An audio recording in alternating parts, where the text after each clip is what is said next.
नमस्कार सांगमाने जदि आपण आईफोन आने चाहते ताले 23 सेप्टेम्बर बिग बिलियन डे आरंभ होगा जाऊँगी जो थी कि जदि आपण आईफोन 14 आने चाहते ताले सेटा आपन को 39,999 टकर मिल जो थी कि आपंकर कार्ड डिस्काउंट को इनक्लूड रही से आईसीआईसीआई कि एक्सिस बैंक कार्ड देके आपने 39,999 टकर आनीपारे।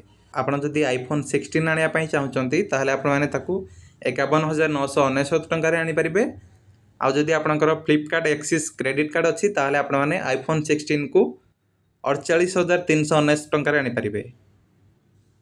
आउ जदि आपने आईफोन 16 प्रो आने चाहते आईफोन 16 प्रो मैक्स आने चाहते ताले आपने आईफोन 16 प्रो को 69,999 टकर आनीपारे जो थे कि आपंकर 5,000 टकर क्रेडिट कार्ड ट्रांजैक्शन डिस्काउंट टी इनक्लूड रोचे।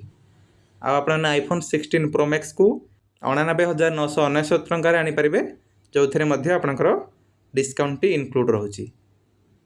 जदि आपने प्लस मेंबर होती कि ब्लैक मेंबर होती फ्लिपकार्टर ताहले आपने आपको 22 तारीख रू आपण बिग बिलियन डे स्टार्ट हो आपने ऑर्डर करेंगे।